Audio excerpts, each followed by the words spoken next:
O Harry Potter vai receber um reboot, o The Rock deixou os executivos da Warner Brothers furiosos, Stephen Amell está de volta como Arrow e muito mais. Olá a todos e bem-vindos ao Tretas do Chrome, eu sou o PM e esta é a primeira edição do Noticiário de Treta de 2023. E temos bastante para falar no que toca às notícias desta semana, com a DC novamente em destaque e não pelas melhores razões, tem sido um mês complicado para eles. Mas vamos lá começar com o que tem acontecido neste mundo geek nesta semana. Roda o genérico.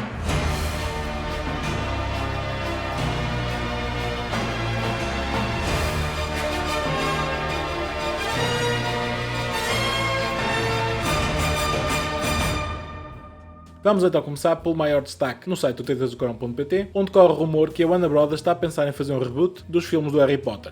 Ouviste bem, coisa que ninguém pediu. Segundo as informações que temos até agora, e com o rumor lançado pela Violent Renegade, a Warner Brothers Discovery está a pensar seriamente em reiniciar a franquia de Harry Potter, o que envolveria a reformulação dos personagens icónicos da franquia. Embora não seja algo certo nesta fase, a suposta reinicialização seria uma nova adaptação dos primeiros 7 romances de Harry Potter. Embora não saibamos se este reboot dos 7 romances originais vai acontecer para breve, o CEO da Warner Brothers, o David Zaslav, quer adaptar o livro de Harry Potter e a Criança Amaldiçoada, utilizando este como uma sequela para os filmes a seguir aos Talismãs da Morte. Durante a conferência de resultados do terceiro trimestre da Warner Brothers, o CEO afirmou que também estaria disposto a colaborar com a agora controversa autora dos livros, a J.K. Rowling, para criar mais conteúdo de Harry Potter no futuro. No entanto, vários atores da franquia da Wizard World, incluindo o Daniel Radcliffe e a Emma Watson, cortaram as ligações com a autora devido aos seus comentários anti-transexual. Além disso, o estúdio do próximo jogo de Harry Potter também já negou o envolvimento criativo da autora dos livros no processo criativo para o próximo jogo do Hogwarts Legacy. Realmente vamos ter que esperar um pouco para saber mais do qual é o futuro do universo de Harry Potter. Se bem que já poderemos não contar com mais filmes do Fantastic Beasts, pelos vistos cancelaram isto de vez. Mas por falar em controvérsia, também ficamos a saber esta semana que a picardia entre o The Rock e os executivos da Warner Brothers é de facto uma realidade, porque parece que a decisão do Dwayne Johnson de se dirigir diretamente ao CEO da Warner Brothers, o David Zaslav, e traçar planos de vários anos para o futuro de Black Adam e um projeto de Henry Cavill como Superman, aparentemente não foi bem aceito pelos executivos. Segundo a Variety, Johnson apresentou um plano para o universo DC antes de James Gunn e Peter Safran serem escolhidos para iniciar o novo universo DC. Segundo consta também, o ator foi diretamente ao CEO e apresentou os planos para o futuro que envolveriam o Black Adam e o Homem de Aço numa história interligada que acabaria por levar os dois personagens a enfrentar-se no futuro. Os executivos da Warner Brothers parece que não ficaram satisfeitos com este passo do The Rock e, segundo a fonte da notícia dada para Variety, o sentimento na empresa é que o Dwayne Johnson passou por cima de toda a gente e isso não caiu bem. Estes planos que o The Rock tinha foram lançados quando o poder do estúdio estava um bocado desconhecido, estava em mudanças com a saída do antigo diretor para o próximo, o que agora faz até algum sentido ele usar na sua campanha para o Black Adam aquela frase que ele andava sempre a dizer. Things will never be the same,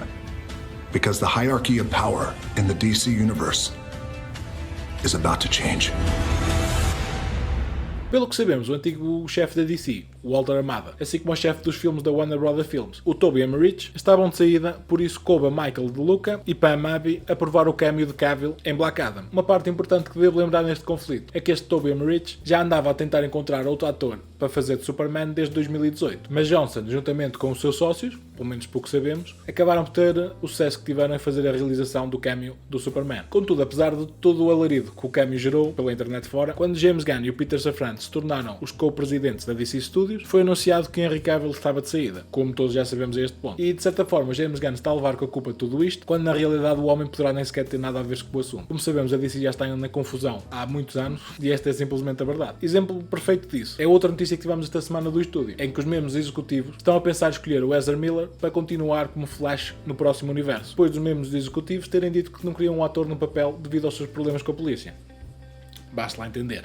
It's crazy. Esta informação chega-nos também para Variety, que partilhou a notícia que a Warner Brothers mantém as suas opções em aberto quando se trata de Ezra Miller permanecer como The Flash. Segundo a notícia, parece que os desastres públicos de Miller e os recorrentes confrontos com a polícia no início de 2022 estão a ser um bocado colocados de lado. Agora, como Ezra Miller se manteve afastado dos problemas, desde que procurou o seu tratamento para a saúde mental, isto durante as refilmagens do filme, corre o rumor que os executivos do estúdio estão receptivos a que Miller permaneça como Barry Allen no DCU. Ora, esta decisão, pelo que se vê na internet e também um bocado pela sondagem que fiz no Instagram do Tretas, é mais uma decisão que vai contra aquilo que os fãs pedem. Já há alguns anos que os fãs pedem a troca do ator do Flash e parece que vai cair em ouvidos moucos. Os novos presidentes da DC, o James Gunn e o Peter Safran, ainda não comentaram nada sobre o tema, por isso não temos a certeza se o ator fica ou não. Para além disso, parece que os executivos da Warner Brothers estão também com a fé toda que o Flash vai gerar o mesmo sucesso da trilogia do Batman do Christian Bale, que parece ser uma expectativa bastante alta. Se tivermos principalmente conta toda a guerra que tem havido entre os fãs e o estúdio. A ver vamos quando o filme chegar ao cinema. Será a única maneira de saber se isto corre bem ou não. Ainda no que toca a DC, mas num universo completamente diferente, mais propriamente no Arrowverse. O Stephen Amell vai regressar como Green Arrow, isto para a temporada final do Flash, é verdade. E o ator até já falou no assunto.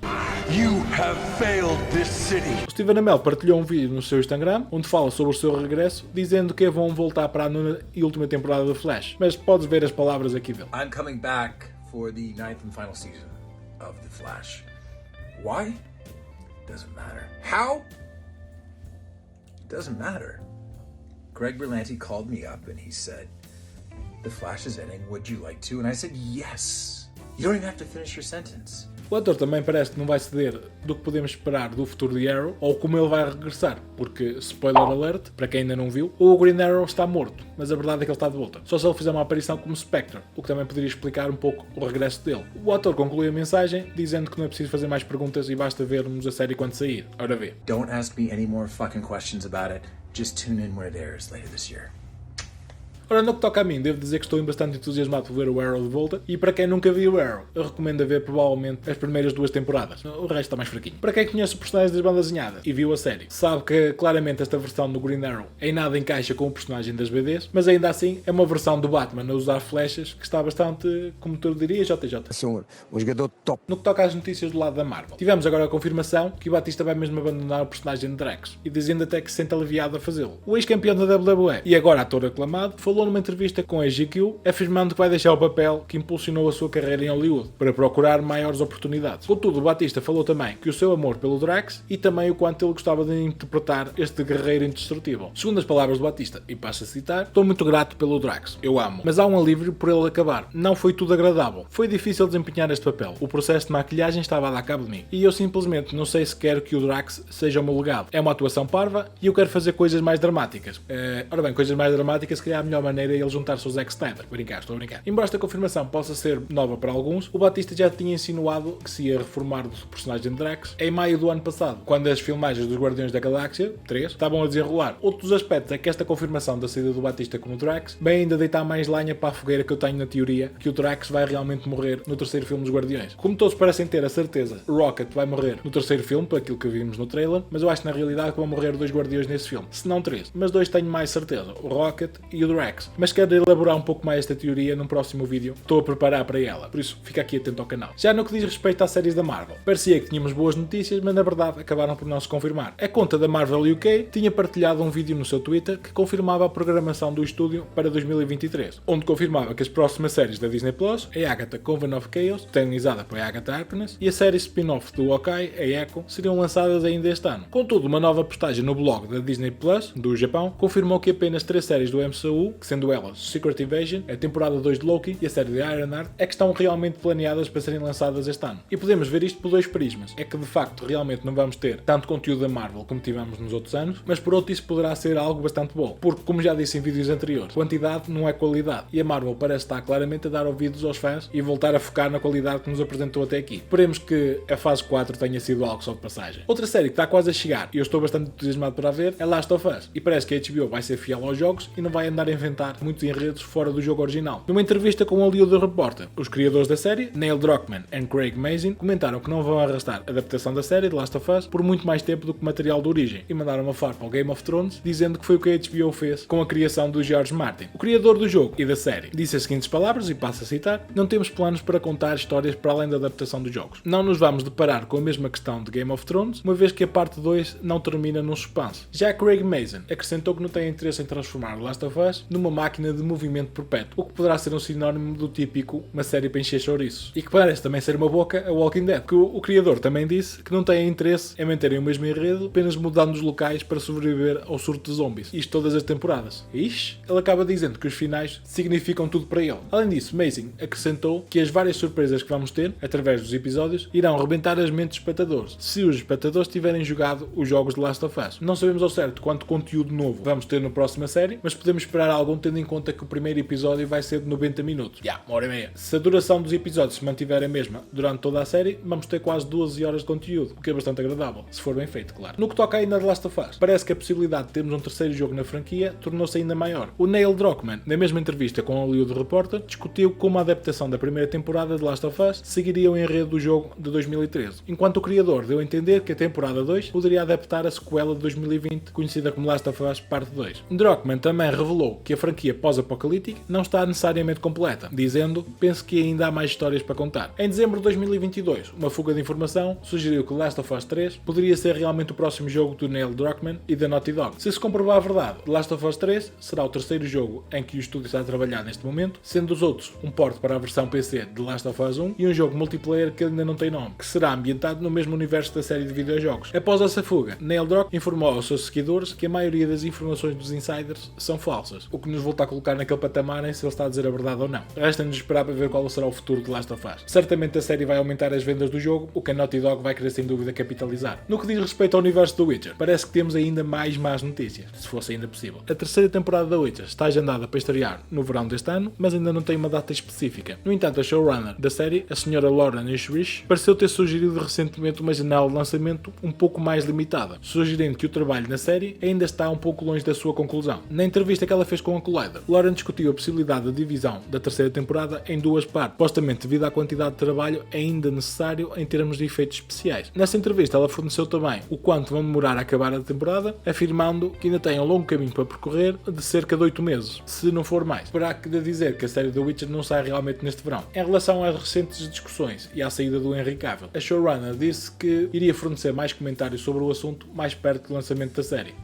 Fina. Quem também deu a sua opinião sobre a saída do Henry Cavill do papel de Geralt foi o próprio voz de Geralt nos jogos, aparentemente concordando com a saída de Henry Cavill. Durante o painel de um evento, o Sr. Doug Cogley partilhou a sua opinião do que tem achado da série e da possível saída de Henry Cavill por não concordar com o rumo a que a série leva, em que se nota claramente cada vez mais a distância entre a série e os livros. A voz de Geralt disse, e passo a citar: se for esse o caso, posso entender completamente, porque Henry é um grande fã dos jogos e dos livros e os escritores da série da Netflix escolheram, por algum motivo que o fizeram, desviar-se severamente dos livros e dos jogos. Se isso é bom ou não, isso depende do que tu gostas. Eu pessoalmente não entendo a escolha, mas aí está. Acho que é por isso que o Henry está de saída. O ator concluiu também que não inveja a posição em que Liam Hemsworth se encontra, dizendo que tem grandes sapatos para encher quando ele se estrear a partir da quarta temporada de The Witcher. E eu subscrevo claramente as palavras dele. Exemplo disso foi a série do Blood Origin, que está completamente uma desgraça. Se ainda não viste o vídeo que fiz a análise à série, podes clicar depois aqui em cima. Para terminar este noticiário, temos de falar um pouco de Star Wars. É obrigatório. E em destaque nesta semana está a notícia que o jogo de Jedi Survivor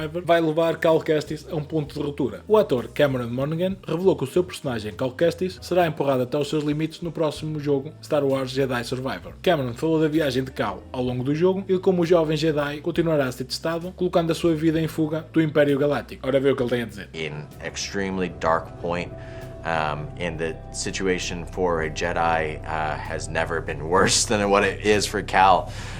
So he's looking for any way to affect change. Parece também que esta opção de tornar a vida um bocado mais sombria para Cal Kestis já vem desde o primeiro jogo, com o objetivo de tornar a história mais desafiante. And it's something that I always really wanted to explore with the character. It was a conversation that we had immediately after the first game was, how do we put this character in situations that are challenging?